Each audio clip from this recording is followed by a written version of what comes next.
Chapter 2. Theories of Sexuality. 2.1 Biological Theories of Sex. Biological theories of sex have been developed to understand the role of sex within the framework of evolution and the perpetuation of species. Central to biological theories is the concept of sexual reproduction as a mechanism for increasing genetic diversity. This diversity is thought to be advantageous for the survival of species, as it can lead to the development of traits that may improve adaptability to changing environments. These theories rest on the foundational principles of natural selection and evolutionary biology, as first articulated by Charles Darwin. One of the primary theories is that sexual reproduction allows for the combination of genetic material from two parents, leading to offspring that are genetically distinct from either parent. This genetic variation is crucial because it enables populations to adapt over generations to new conditions and to survive challenges such as disease and environmental changes. This adaptability is less pronounced in asexual reproduction, where genetic material is not combined from two different individuals, and thus variability is limited. The theory of sexual selection, also proposed by Darwin, is a cornerstone of biological theories of sex. Sexual selection refers to the process by which certain traits become more or less common in a population due to the reproductive advantage they confer. These traits may not necessarily be advantageous for survival, but can be crucial for attracting mates. Examples include the peacock's elaborate tail or the complex mating calls of some frogs.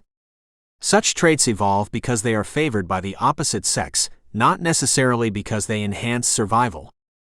Another aspect of biological theories of sex is the different reproductive strategies of males and females, often described in terms of the cost of reproduction. In many species, females invest more energy into producing and caring for offspring, which can lead to choosier mating behavior. Males, on the other hand, often have less investment in offspring and may compete for access to females. This can lead to the evolution of different behaviors and physical characteristics in males and females, a phenomenon known as sexual dimorphism. The Bateman's principle further elaborates on the different mating strategies of sexes. It suggests that since females typically invest more in their offspring than males, they are more selective about their partners. Males, conversely, can increase their reproductive success by mating with multiple females. This principle has been observed in various species and has been used to explain the sexual behavior of humans, although it is increasingly scrutinized and considered overly simplistic in explaining the complexity of human sexuality. Parental investment theory, introduced by Robert Trivers, extends these ideas by suggesting that the sex that invests more in offspring will be more discriminating in mating, and the sex that invests less will compete for access to the higher investing sex. This theory has been influential in understanding sexual selection and the evolution of mating systems. It has also been applied to understand human sexual behaviors, although its application to humans must account for the complexity of human societies and relationships. The concept of gene-centered evolution, popularized by Richard Dawkins with his notion of the selfish gene, posits that behaviors can evolve if they are advantageous to the genes, even if they are not advantageous to the individual or the species. This view has implications for understanding sex and reproduction since it focuses on the propagation of genes rather than the survival of individuals. It can explain why certain traits and behaviors that seem detrimental to the individual, such as the risky displays of some male animals during courtship, persist in populations. Biological theories also take into account the role of hormones in sexual development and behavior. Hormones such as estrogen and testosterone are crucial in the development of secondary sexual characteristics and are also believed to influence sexual behavior. The study of hormones has led to a better understanding of the biological underpinnings of sexual desire and the differences in sexual behavior among individuals. The study of sexual orientation from a biological perspective has been a subject of considerable research and debate. Some theories suggest that sexual orientation has a genetic basis, while others focus on hormonal influences during prenatal development. The exact mechanisms are still not fully understood, and current research suggests that a combination of genetic, hormonal, and environmental factors contribute to sexual orientation. The Red Queen hypothesis offers an evolutionary explanation for the development and maintenance of sexual reproduction. It posits that sexual reproduction is an adaptive response to the constant evolutionary arms race between host species and their parasites. By reshuffling genes in each generation through sexual reproduction, a species can maintain genetic diversity and thus stay one step ahead of parasites that are also rapidly evolving.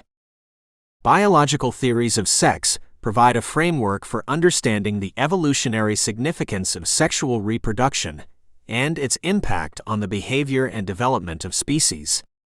These theories highlight the importance of genetic diversity, the differential investment of resources in offspring by males and females, and the influence of natural and sexual selection. As research continues to evolve, these theories are refined to accommodate new findings and perspectives, deepening our understanding of the biological foundations of sex. 2.2 Psychological Approaches, Freud and Beyond. The field of psychology has profoundly influenced our understanding of human sexuality, beginning with the work of Sigmund Freud. Freud's psychoanalytic theory posits that human behavior is deeply influenced by unconscious forces, including sexual desires. He introduced the concept of libido, which he defined as the energy with which the sexual drive operates. According to Freud, this sexual drive is a primary source of motivation for a wide range of human behaviors, not just overtly sexual ones. Freud's theories on sexuality were revolutionary at the time, particularly his views on infantile sexuality. He suggested that children experience sexual feelings from a very young age, which was a contentious idea. He mapped out a series of psychosexual development stages, including the oral, anal, phallic, latency, and genital stages, each characterized by the erogenous zone that is the focus of a child's psychosexual energy. He theorized that unresolved conflicts in these stages could impact adult personality and behavior.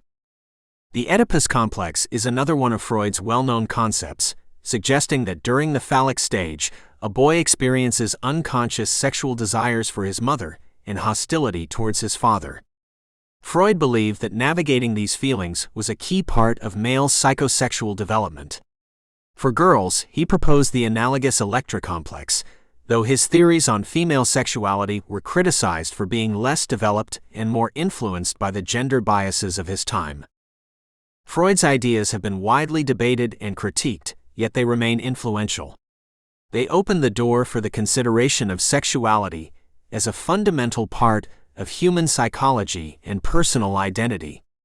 Despite the controversies, Freud's work laid the groundwork for future psychological explorations of sex, from the dynamics of desire to the impact of childhood experiences on adult sexual behavior. Beyond Freud, other psychologists have developed theories that build on or challenge his ideas. Alfred Kinsey, for example, took a more empirical approach with his research in the mid-20th century. Through extensive interviews, he documented the sexual behaviors of American men and women in the Kinsey reports. His work challenged societal norms about sexuality, showing a much wider range of sexual experiences and orientations than had been publicly acknowledged. Masters and Johnson, two other pivotal figures in sexology, conducted laboratory research on the human sexual response cycle. Their work, which included observations of individuals and couples engaged in sexual activities, led to a greater scientific understanding of the physiology of sex, including the processes of arousal and orgasm. Their focus on the physical aspects of sexuality provided a counterpoint to Freud's emphasis on the psychological. Humanistic psychology, as advocated by psychologists like Abraham Maslow and Carl Rogers, emphasized personal growth and self-actualization, which included sexual expression. Maslow's hierarchy of needs includes sex as a basic physiological need, but also suggests that sexual fulfillment is part of self-actualization at the top of the hierarchy. This view posits that sexuality is not just about individual pleasure or procreation, but also about personal growth and human connection. The development of cognitive psychology introduced the idea that sexual behavior is heavily influenced by individual thoughts, perceptions, and patterns of thinking. This approach examines how sexual attitudes and beliefs shape sexual behavior, and how cognitive processes can be addressed to treat sexual dysfunctions. Cognitive therapy has been used to help individuals modify unhealthy attitudes and beliefs about sex. Social psychology has explored how social interactions and cultural norms shape sexual behavior. This field examines the impact of societal expectations on sexual behavior and the role of social factors in sexual identity and relationships. Social psychologists have studied topics like peer influence, media effects, and the social construction of sexuality, contributing to a more nuanced understanding of sexual behavior as a social phenomenon. Evolutionary psychology offers another perspective, looking at how sexual behavior has been shaped by the evolutionary history of humans. This approach considers how natural selection might have favored certain behaviors that maximize reproductive success.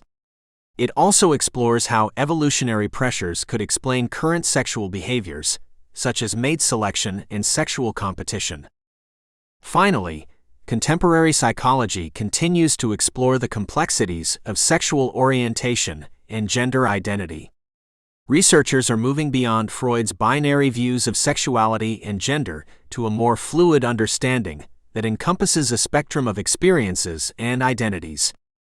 This includes studying the psychological well-being of LGBTQ+ individuals and the effects of discrimination and social support on their mental health.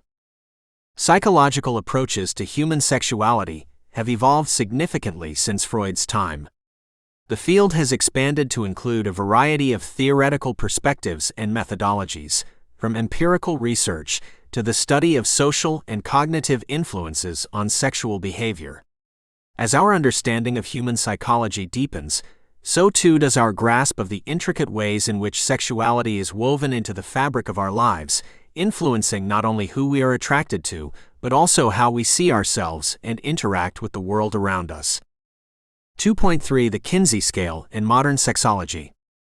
The Kinsey Scale, introduced by Alfred Kinsey in his 1948 work, Sexual Behavior in the Human Male, represents a pivotal moment in the study of human sexuality. The scale was a novel attempt to describe sexual orientation as a spectrum rather than a binary condition, where individuals are not strictly homosexual or heterosexual. Kinsey proposed that sexuality is fluid and can be measured on a scale from 0 to 6, with 0 being exclusively heterosexual, 6 being exclusively homosexual, and numbers in between reflecting varying levels of attraction to both sexes. Kinsey's research was groundbreaking because it challenged the predominant view of sexual orientation as a fixed and dichotomous trait. The scale emerged from Kinsey's extensive surveys using face-to-face interviews, which revealed a wide range of sexual experiences and preferences among the American male population. His findings suggested that homosexual behavior was far more common than previously acknowledged by society or by the scientific community. The introduction of the Kinsey scale also sparked significant controversy and discussion. Critics argued that Kinsey's methodology was flawed, particularly in regard to his non-random sampling techniques. Others contended that Kinsey's work was socially irresponsible, alleging that it undermined traditional values. Despite these criticisms, the scale spurred greater scientific and public discourse on human sexuality, encouraging more nuanced and inclusive understandings of sexual orientation.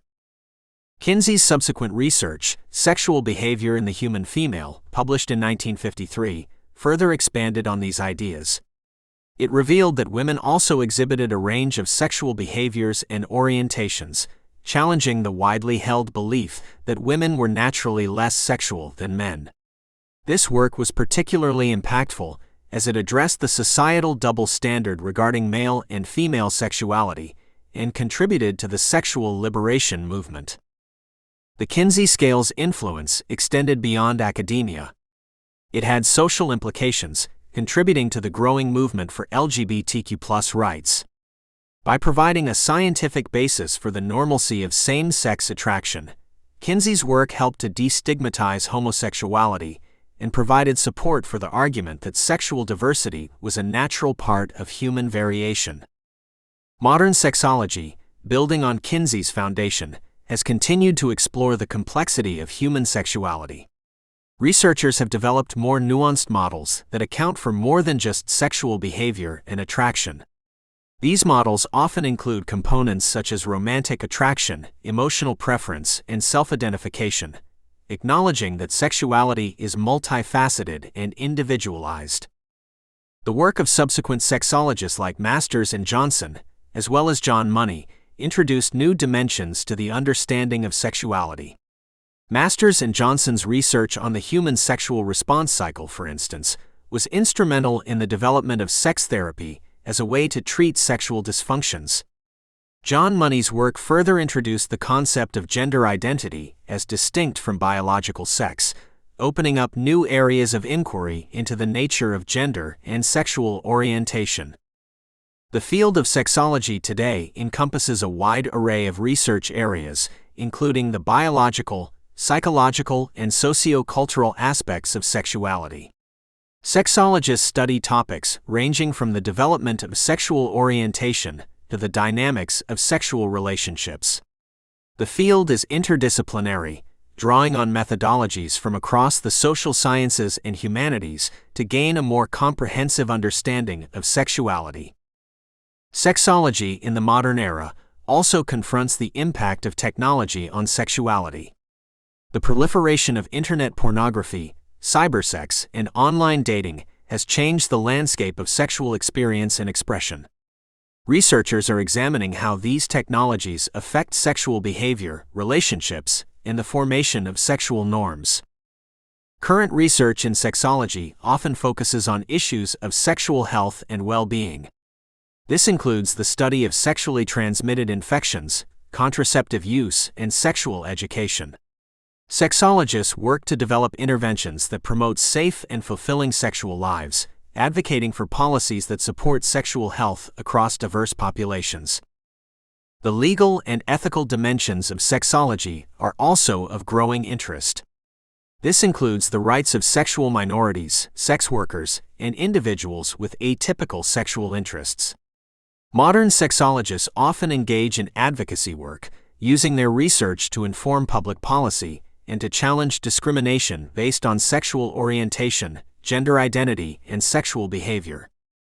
The Kinsey scale opened up a broader conversation about the diversity of human sexual orientation that continues to evolve.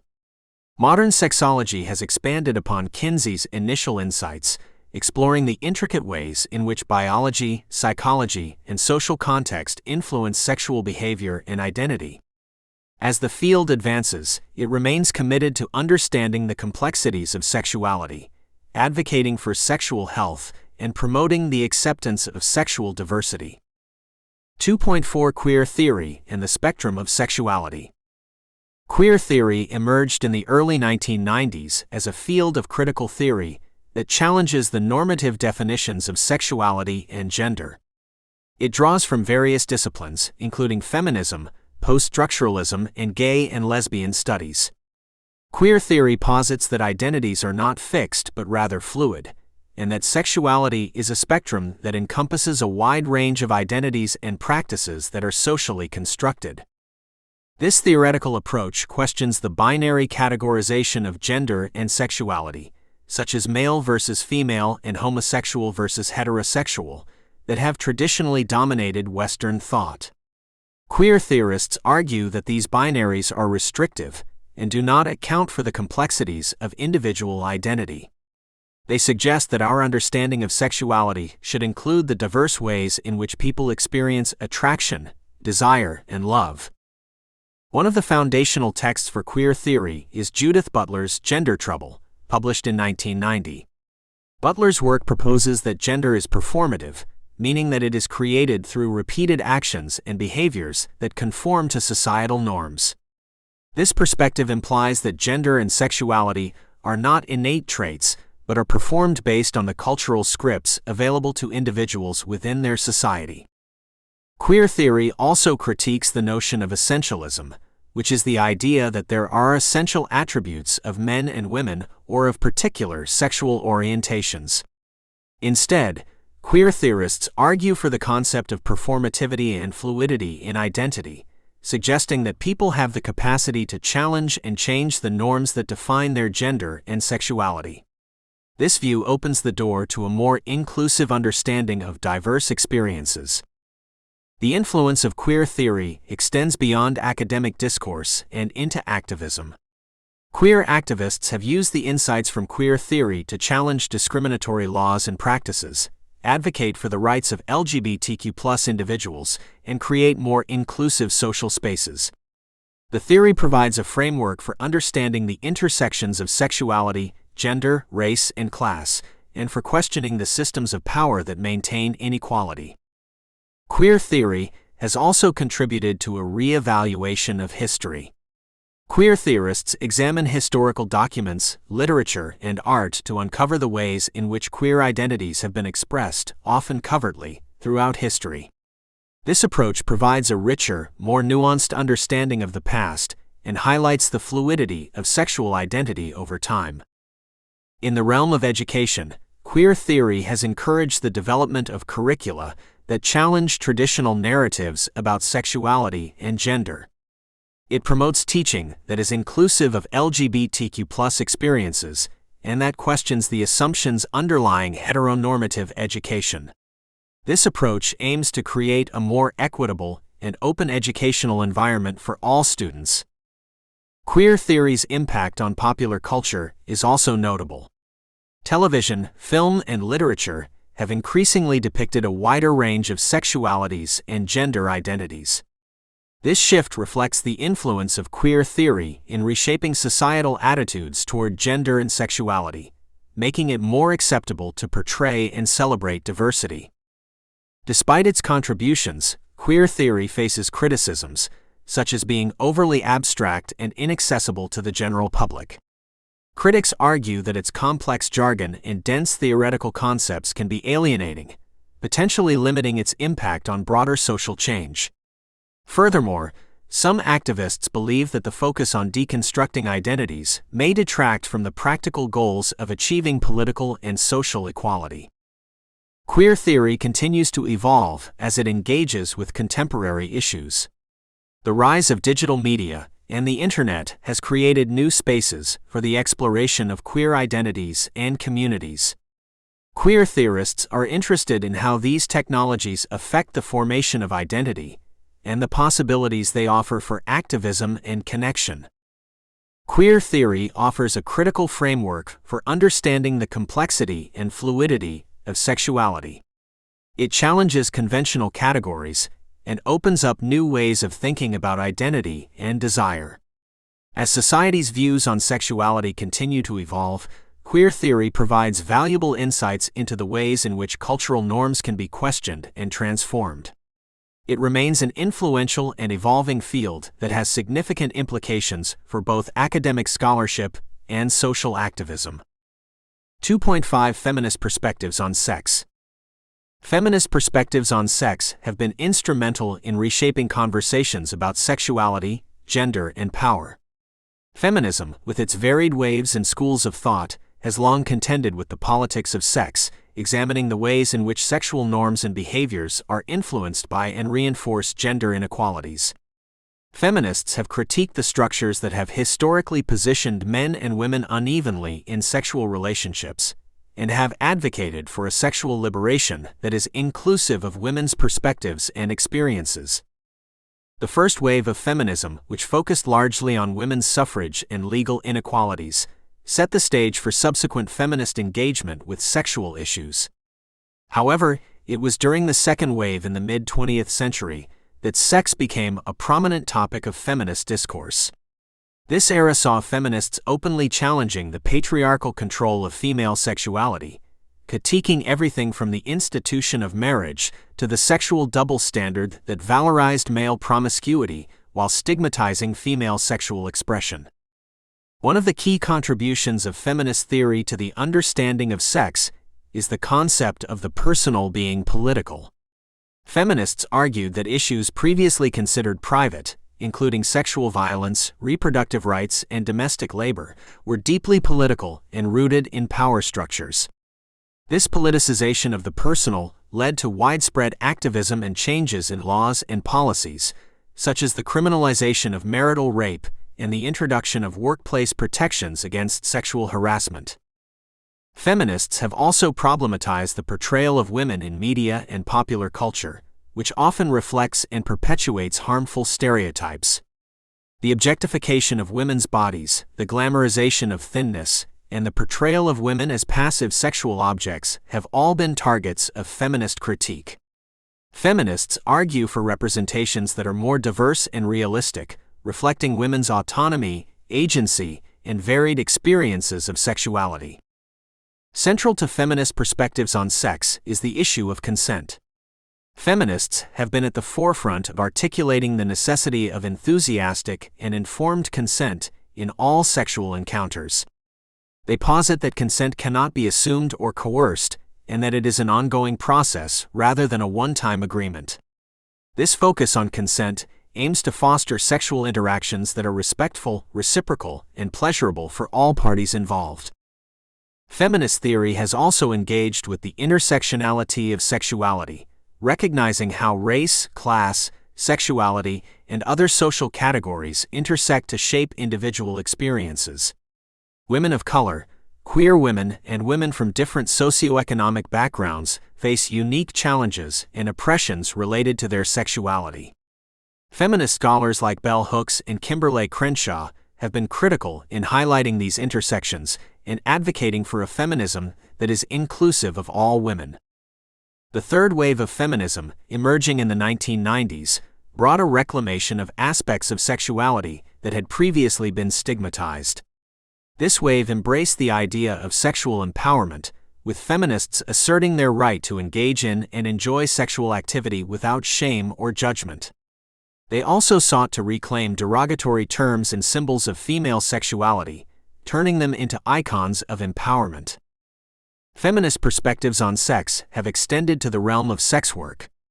There is debate within feminist circles about whether sex work is inherently exploitative or if it can be a legitimate choice and form of labor. Some feminists argue for the decriminalization and destigmatization of sex work, advocating for the rights and safety of sex workers, while others view it as inherently oppressive and incompatible with feminist principles. In contemporary discussions, feminists continue to explore the nuances of sexual autonomy and pleasure. They challenge the notion that sexual liberation means engaging in more sex or particular types of sex, emphasizing instead the importance of choice and consent. This includes the right to abstain from sex, to have sex without procreation, and to experience sexual pleasure free from coercion, violence, and shame. Feminist discourse on sexuality is ongoing and dynamic, reflecting changes in society and the continuous evolution of feminist thought. Feminists today are building on the legacies of past movements while addressing the complexities of modern sexuality, including the influence of digital technologies on sexual relationships and the understanding of gender fluidity and non-binary identities. Feminist perspectives on sex are diverse and multifaceted, shaped by the broader goals of gender equality and justice. Feminism has challenged and continues to challenge the patriarchal norms that restrict and define sexual behavior and identity. Through advocacy, critique, and activism, feminists work towards a world in which all individuals can experience their sexuality with autonomy, equity, and joy. 2.6 Evolutionary Psychology and Mating Strategies. Evolutionary psychology applies the principles of evolution to understand the human mind and behavior, including sexuality and mating strategies. This field posits that many human behaviors have been shaped by the pressures of natural selection, and that mating strategies in particular have evolved to maximize reproductive success.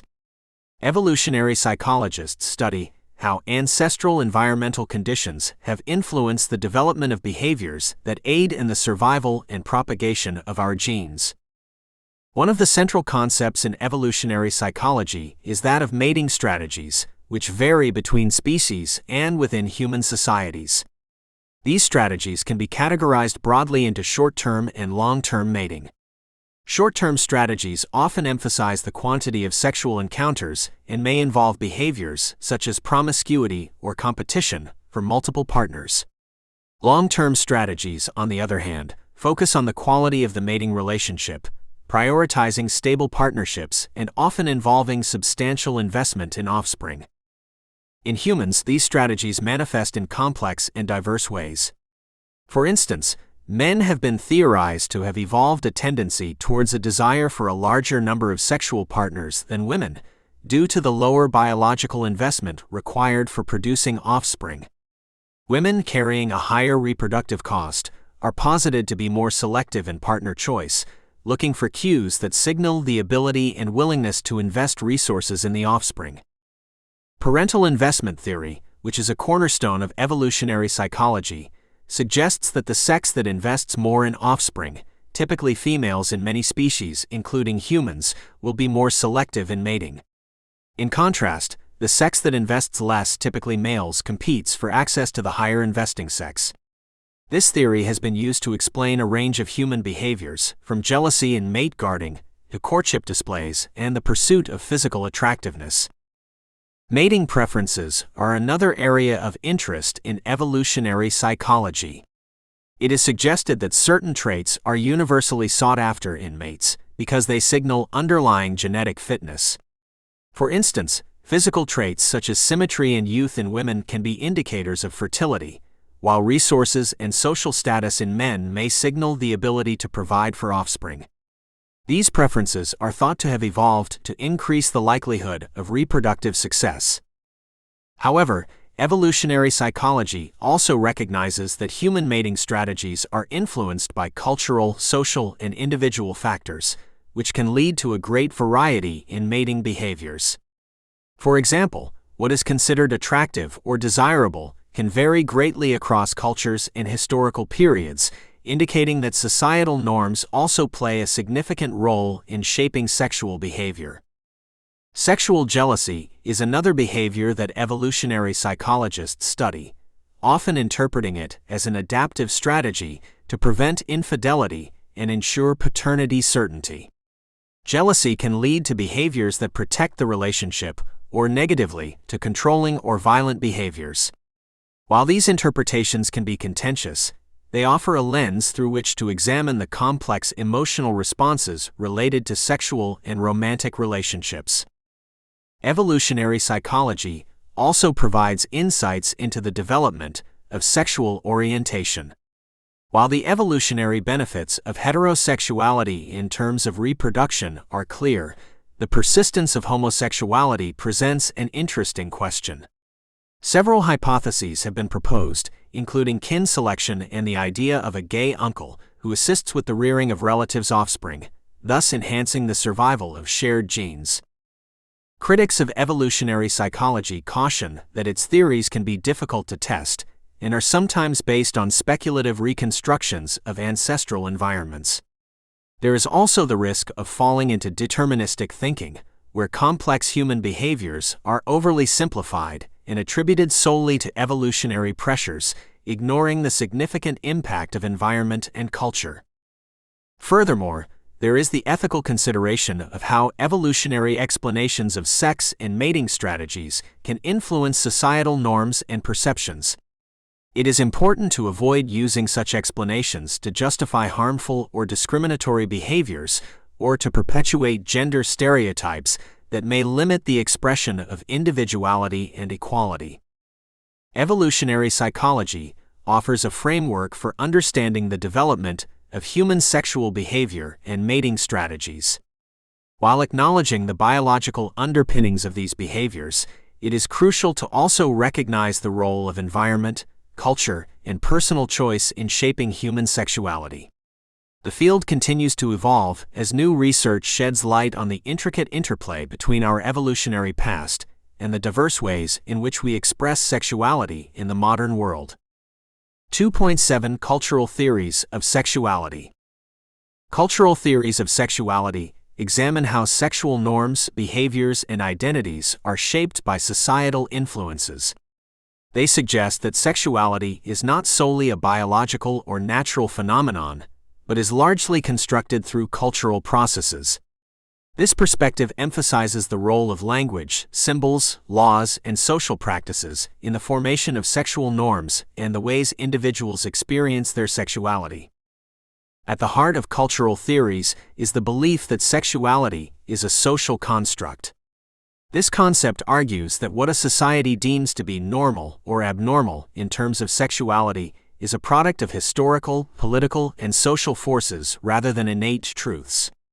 This is evidenced by the vast differences in sexual practices and beliefs across cultures and throughout history, indicating that there is no universal model for sexual behavior.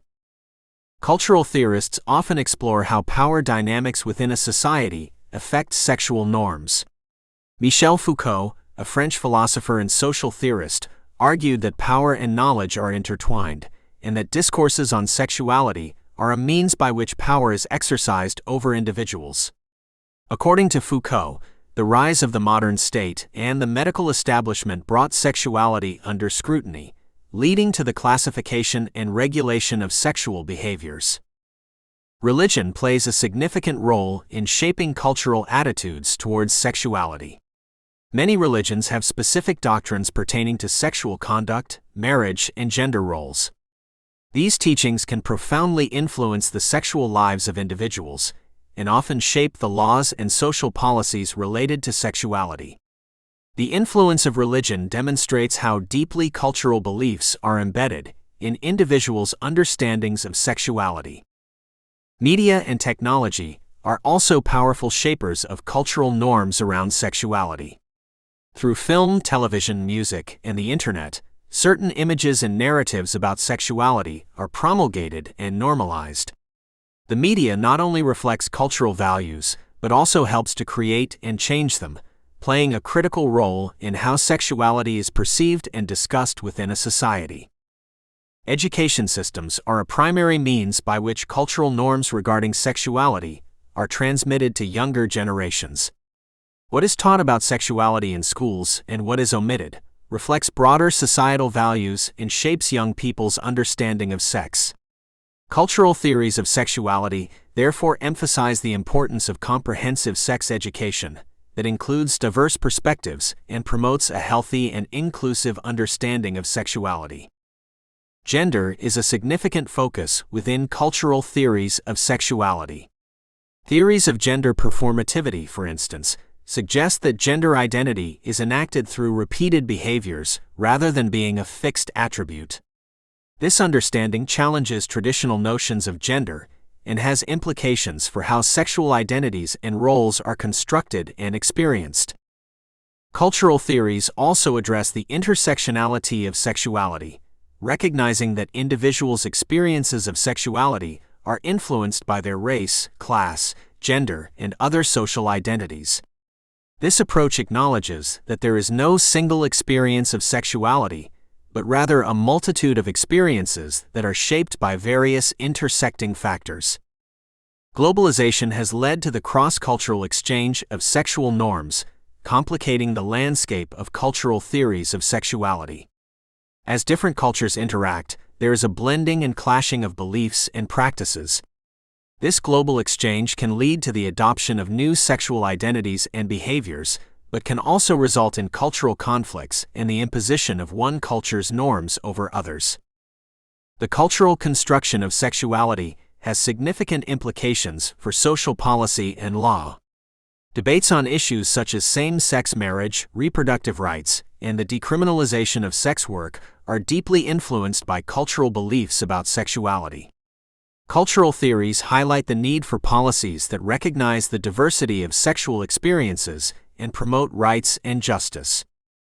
Cultural theories of sexuality provide a lens through which to view sexuality as a complex and multifaceted aspect of human life that is deeply influenced by societal factors.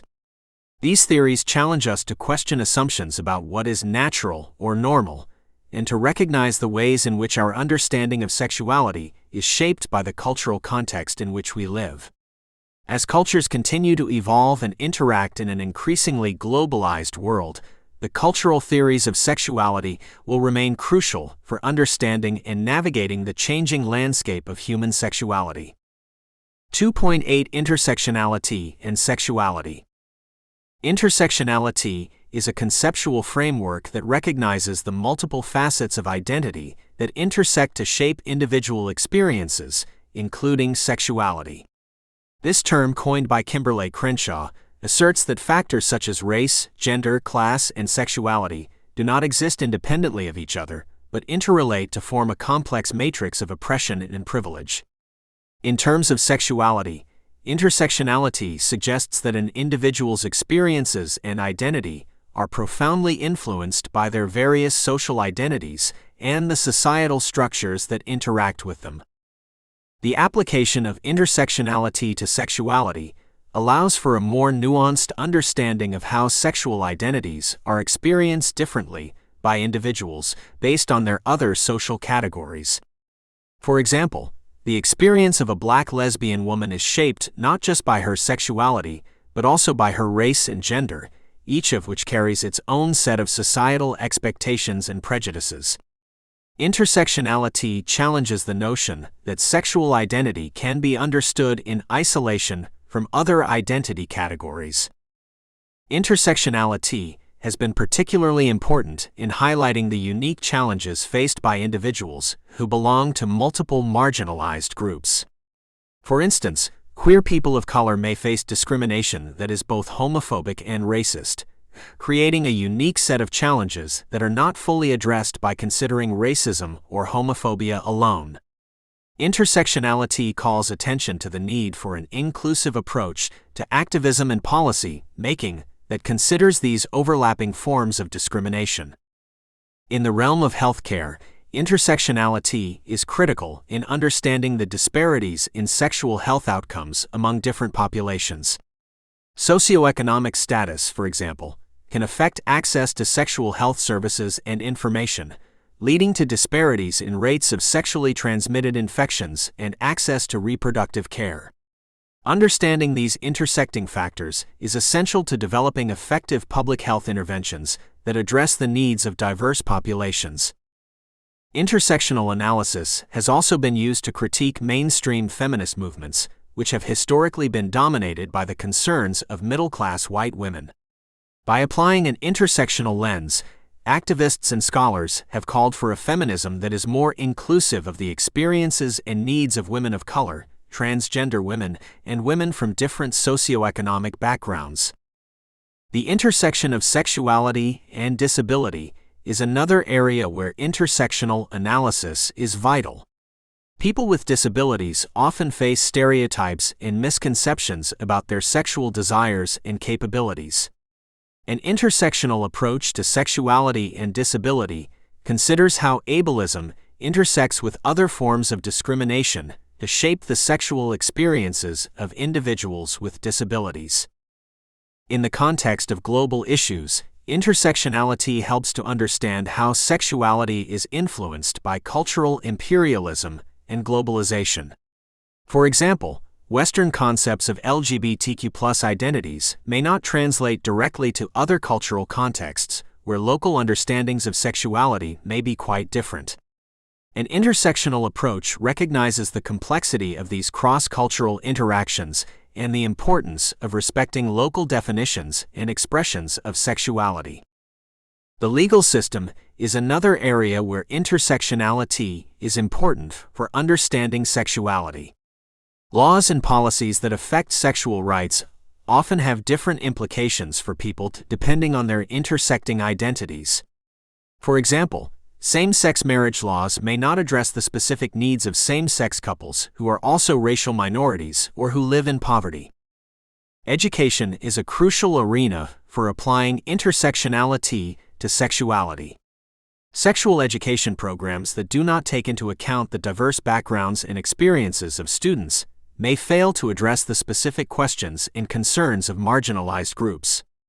An intersectional approach to sexual education seeks to provide comprehensive, inclusive information that is relevant to all students. The media representation of sexuality is also influenced by intersectionality. Often, media representations privilege certain identities over others, typically those that are white, heterosexual, and cisgender. Intersectionality demands a more diverse and inclusive representation of sexuality in the media, which can help to challenge stereotypes and promote a broader understanding of the spectrum of human sexuality. Intersectionality is a critical tool for understanding the complexity of sexuality. It highlights how various forms of social identity and power structures interconnect to influence individual experiences of sexuality. By considering the multiple dimensions of identity, intersectionality allows for a more inclusive and comprehensive approach to sexual rights, health, and representation, ensuring that all voices are heard and valued in the conversation about human sexuality. 2.9 Theories of Kink Beyond Vanilla Sex. The exploration of kink and non-traditional sexual practices challenges the conventional boundaries of sexual behavior, often referred to as vanilla sex. Kink encompasses a broad spectrum of activities and preferences that fall outside what is typically considered mainstream, including BDSM, bondage, discipline, sadism and masochism, role-playing, fetishism, and more. Theories of kink seek to understand the psychological, cultural, and social factors that underlie these practices. Psychological theories of kink have often focused on the concept of sexual desire as a spectrum, where kink represents a variation in individual preferences and interests. This perspective challenges pathologizing views that once considered kinky desires to be inherently dysfunctional or deviant. Instead, contemporary psychology tends to view kink as a facet of normal sexual variation, where consensual practices are part of healthy sexual expression. One influential theory in the understanding of kink is the sexual script theory, which posits that individuals learn scripts for sexual behavior from their cultural context. These scripts can be modified and expanded upon through personal experiences, leading to a diverse range of sexual expressions. Kink can be seen as a rewriting or expansion of traditional sexual scripts, providing alternative narratives for sexual pleasure and intimacy. Social and cultural theories of kink often examine how power dynamics are expressed and negotiated through kinky practices. BDSM, for example, explicitly involves the consensual exchange of power and control. Theorists have suggested that these practices can subvert traditional power structures, providing a space for individuals to play with and explore power in ways that are safe, controlled, and mutually agreed upon. The concept of liminality is also applied to kink. Liminal spaces are transitional or transformative spaces that exist outside of normal societal boundaries. Kinky practices can create liminal spaces where traditional roles and norms are temporarily suspended, allowing participants to experience alternative identities and dynamics. This can be an empowering experience for individuals, particularly for those who feel constrained by societal expectations in their everyday lives. Feminist theories have engaged with kink by exploring how it can both challenge and reinforce gender norms. While some argue that kink can perpetuate misogynistic ideas and unequal gender relations, others contend that it provides a platform for individuals, including women, to express their sexuality in ways that subvert traditional gender roles and assert their sexual agency. Anthropological perspectives on kink highlight its ritualistic aspects. Many kinky practices involve rituals, symbols, and codes of behavior that create a sense of community and shared identity among practitioners. This ritualistic component can imbue kink with meaning and significance, creating a subculture with its own norms and values that are distinct from the mainstream. From a biopsychosocial perspective, kink can be understood as the result of a complex interplay between biological predispositions, psychological factors, and social influences. This integrated approach recognizes that kinky desires and behaviors cannot be reduced to any single cause, but are the outcome of multiple, intersecting factors. Neuroscientific research into kink has begun to shed light on how kinky practices may stimulate the brain in unique ways. The experiences of pain, pleasure, dominance, and submission can alter an individual's state of consciousness, and produce intense emotional and physical responses. These experiences can be deeply gratifying for participants and can foster a strong sense of connection between partners. Ethical considerations are central to theories of kink, with an emphasis on the principles of consent, communication, and safety. The BDSM community has coined the acronym SSC, safe, sane, and consensual, and later RAC, risk-aware consensual kink, to encapsulate these principles. These ethical frameworks guide the practice of kink and ensure that it is conducted in a manner that respects the boundaries and well-being of all participants. Theories of kink provide a multidisciplinary framework for understanding the complexities of non-normative sexual practices. By moving beyond the pathologization of kink, these theories open up space for a broader dialogue about sexual diversity and the myriad ways in which individuals seek pleasure and connection. As society becomes more accepting of sexual diversity, the study of kink and its integration into the broader spectrum of human sexuality becomes increasingly important. 2.10 Criticisms and Limitations of Sexuality Theories. Sexuality theories, while providing valuable frameworks for understanding human sexual behavior, are not without their criticisms and limitations. These critiques stem from various scholarly and social perspectives, questioning the applicability, inclusivity, and empirical support of the theories. As we delve into these theories, it is crucial to acknowledge and address their shortcomings to refine our understanding of human sexuality.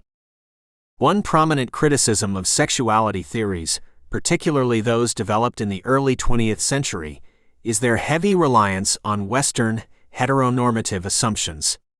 Many of these theories were formulated based on the experiences of Western societies and often fail to account for the diverse expressions of sexuality found in different cultures. This Western bias can lead to the pathologization of sexual practices that fall outside the Western norm, thereby marginalizing non-Western and non-heteronormative sexualities.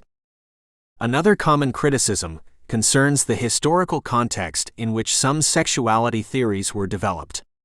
Early theories, including those proposed by Freud, reflect the gender norms and societal values of their time, which can be problematic when applied to contemporary understandings of gender and sexuality. These theories often assume a binary view of gender and do not adequately represent the experiences of transgender, non-binary, or intersex individuals. Many sexuality theories have been challenged for their biological determinism, particularly those stemming from evolutionary psychology.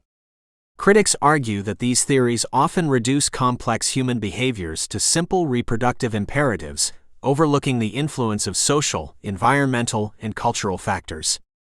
Such a reductionist view can oversimplify the rich tapestry of human sexual experiences and ignore the role of individual agency. Feminist scholars have critiqued many traditional sexuality theories for their androcentric bias, which tends to privilege male perspectives and experiences.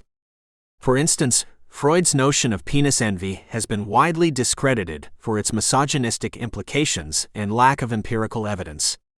Feminist perspectives call for theories that recognize the equality and autonomy of all genders and that do not perpetuate sexist stereotypes. The empirical basis of some sexuality theories has also been called into question. The methodologies employed in early sexological research, such as Kinsey's self-reported data, have faced scrutiny for their lack of representativeness and potential biases. Critics emphasize the need for rigorous, scientifically sound research methods to substantiate theories of sexuality. Intersectionality has emerged as a critique of sexuality theories that do not consider the interplay of race, class, gender, and other social identities. These critiques argue that many theories fail to account for the ways in which these intersecting identities influence sexual experiences and the disparities that exist within sexual health and rights. Queer theory challenges the normative assumptions inherent in many sexuality theories, questioning the privileging of certain sexual identities and behaviors over others. Queer theorists advocate for a deconstruction of these norms to create more inclusive and fluid understandings of sexuality, that go beyond binary categorizations. The practical applicability of sexuality theories in addressing real-world issues, such as sexual health and education, has also been a point of contention. Some argue that the abstract nature of certain theories does not translate into effective interventions or policies that can improve sexual well-being and address issues like STI prevention, sexual violence, and discrimination. The rise of digital technologies and their impact on sexuality presents new challenges that many traditional theories are ill-equipped to address.